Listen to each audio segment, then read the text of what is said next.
Welcome to today's 5 Good Minutes on the 10 Commandments. Today we'll be considering the first commandment with Bjorklund.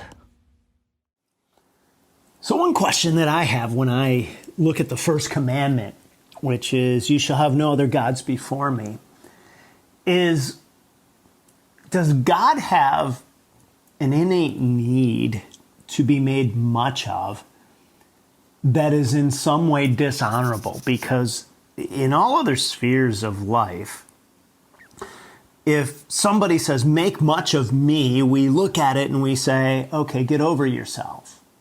And yet with God, he says, make much of me, and we call it worship and call it good. And so the question in some ways is, does God have a little bit of an ego issue here? Now, obviously, I'm going to answer that question no, but why I raise this question is because I think it is a legitimate question that if you assume that God just wants to be made much of because he has an underlying need, it belies something in you, in me, that is basically saying, I want to be equal with God. I want to be made much of. And this was the sin in the beginning of the Bible in the garden when Adam and Eve heard from the serpent that you can be like God. You are worthy of the same allegiance. You don't need to give allegiance to any other. We often think of the commandment like this, that you shall have no other gods before me, as we have another God. And that's often true. But often what our other gods are actually us. It's a desire that we be made much of, and if we make much of God, then we feel like God can't make much of us. And one of the ways that we or Christians can reduce the God of the Bible, having another God, is saying, God exists to make much of me rather than I exist to make much of him.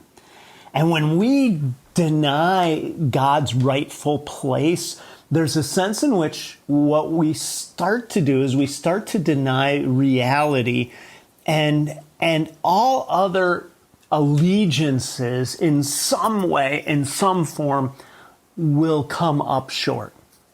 Because whatever else I'm devoted to, whatever else I'm committed to, cannot give back to me what worship of God can. Now, even that statement can make it sound like what I'm saying is worship God so he'll make much of you. And that's not what I'm trying to communicate, as much as just saying, even if it's just from a self-interest standpoint, worshiping God is what makes the most sense, because anything else that I worship will come up a little short in my life. And my tendency, your tendency, the tendency of humans through all of history, what the Bible speaks of is that we drift toward other allegiances, meaning that if we want to make God our primary object of worship, our sole object of worship, no other gods before him, that we have to consistently find ways to exalt God to that place in our lives. And certainly public worship is part of this, but I realize fully that simply attending a public worship service does not make God the object of our worship. It does establish just a simple priority choice of saying, on the first day of the week, for my first waking moments, I will try to worship God as a primary choice that I make. In doing that, you are in a way saying, God, I'm making you first in my life. But when we try to squeeze even God into the cracks of that day, saying, well, I'll watch the service later online because I'm doing some other stuff this morning. In a very subtle way, what we're doing is we're saying, God, you become beholden to my schedule, not me to yours.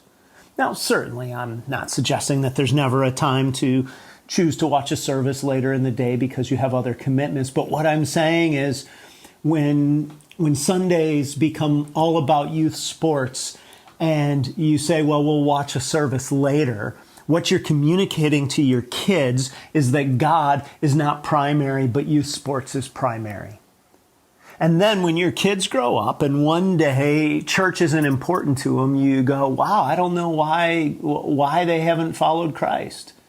And part of it may be as simple as the fact that you chose along the way to say our priority was something other than worshiping the God of the universe as a family one time a week together. And we made it fit into the cracks. We just rearranged the schedule. Now, as I said, you can certainly attend church and have it not impact your heart and not make God the object of your true worship.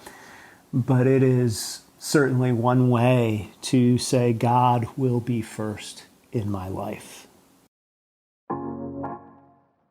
Thanks for joining us. Be sure to check out all our content and podcasts on Orchard Hill Plus. You can find that and so much more on our website or the Orchard Hill app.